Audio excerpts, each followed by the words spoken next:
By 10 a.m., Karen's phone was buzzing like an angry hornet. The Facebook post had been shared 847 times, but Karen interpreted the notifications as validation of her civic duty. She spent the morning crafting her masterpiece, a 7-page complaint letter with color-coded violations and photographic evidence. "Dear Pentagon officials," she began, pecking at her keyboard with the intensity of a woodpecker, "I am writing to report a serious breach of community protocol by one of your personnel." The first crack in Karen's confidence came when Channel 7 News pulled up outside her house. Reporter Jessica Chen knocked on her door with a cameraman in tow, but Karen assumed they were there to commend her vigilance. "Mrs. Pemberton, we'd like to ask you about your confrontation with the decorated war veteran," Chen began diplomatically. "Decorated?" Karen's eye twitched. "He looked like a common vagrant to me. His boots were scuffed. And don't get me started on that vehicle. Staff Sergeant Rodriguez received a Bronze Star for heroism in Afghanistan," Chen interrupted. "He saved 3 soldiers' lives during a mortar attack." The color drained from Karen's face, but her pride kicked in like a defense mechanism. "Well, that's irrelevant to HOA regulations. War hero or not, rules are rules." The interview went live on Facebook, and Karen watched in horror as the comments poured in. But instead of support, she found herself labeled "HOA Karen," and worse, memes of her face appeared faster than she could report them. Someone had even created a fake military manual titled "Defeating Karens," a soldier's guide to suburban warfare.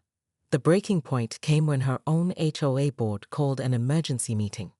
Karen arrived expecting vindication, but found herself facing a tribunal of former allies. "Karen," sighed board president Tom Walsh, "we've received over 300 emails demanding your resignation." "From who?" Karen demanded. "Veterans organizations, military families, and about half our neighborhood," Walsh replied grimly. "Someone started a petition. It has 15,000 signatures." Karen's world tilted. She'd always been the neighborhood's self-appointed guardian, the one who kept property values high and standards higher. Now she was being painted as some sort of monster. The final blow came from an unexpected source. Maria Rodriguez knocked on Karen's door that evening, not with anger, but with something worse: disappointment. "My husband couldn't sleep last night," Maria said quietly. "He kept checking the locks, worried you might call the police. Do you know what it's like to make a combat veteran feel unsafe in his own neighborhood?" Karen stood frozen in her doorway. For the first time in years, she had no quick retort, no regulation to cite, no righteous anger to fuel her. I was just trying to maintain standards," she whispered. "Whose standards?" Maria asked. "Because kindness and respect for those who serve should be pretty universal." As Maria walked away, Karen closed the door and leaned against it. Her phone buzzed with another notification. Someone had tagged her in a video compilation titled "Top 10 Karen Meltdowns." She was number 3. But as she stood there in her perfectly organized foyer, surrounded by her laminated rules and color-coded filing systems, Karen felt something she hadn't experienced in decades: doubt. Maybe, just maybe, she had been wrong. The question was, could a Karen change her stripes, or was she destined to remain the villain in her own neighborhood story? Outside, she could hear Rodriguez playing catch with his daughter in the yard, the same yard she tried to regulate just 24 hours earlier. The internet had spoken, but the real battle was just beginning to rage in Karen's own conscience. Karen Pemberton stood in her perfectly manicured front yard at 6:47 am, wielding a measuring tape like a weapon of mass destruction. The soldier across the street had parked his government-issued Humvee exactly 3.2 inches over the designated parking zone, a clear violation of Willowbrook Estates HOA Regulation 47B. What made it worse? He'd done it while wearing his combat boots on the sidewalk, leaving microscopic scuff marks that only Karen's eagle eyes could detect. "Excuse me, young man," she shrieked, her voice cutting through the morning air like a circular saw. Staff Sergeant Mike Rodriguez, who had just returned from a 6-month deployment in Afghanistan, turned to see a woman in a pristine pink tracksuit marching toward him with the determination of a 4-star general. Do you have any idea what you've done to our property values? The second shocking moment came when Karen actually grabbed the soldier's duffel bag, the same bag that contained letters from his family and a Bronze Star he'd earned for saving 3 fellow soldiers. This military equipment is creating an eyesore in our family-friendly community, she declared, attempting to confiscate it. I'm calling this in as a security threat. Rodriguez stared at her in disbelief. Ma'am, I just got home.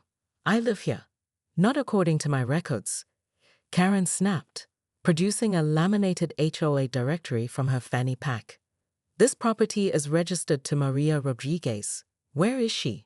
That's my wife. She's at work.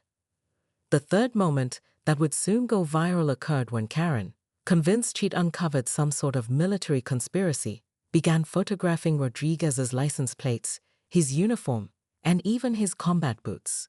I'm documenting everything for my report to the Pentagon, she announced loudly enough for the gathering neighbors to hear. They need to know their soldiers are violating civilian housing regulations. Mrs. Patterson from next door timidly approached.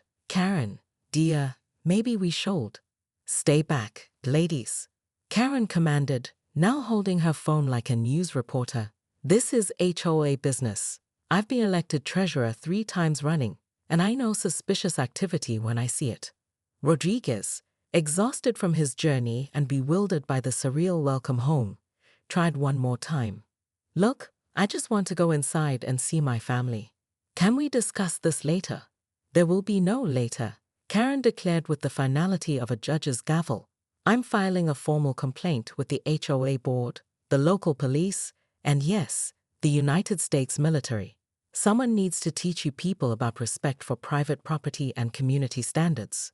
As she stomped back to her house, already composing her multi-page complaint letter in her head, Karen felt the familiar rush of righteous indignation.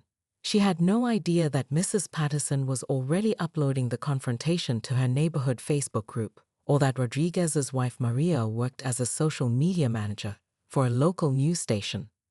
Within hours, Karen's military investigation would become something much bigger than she'd bargained for. The dragon had awakened, but she was about to discover that some battles weren't meant to be fought with laminated HOA bylaws and measuring tapes. The war was just beginning.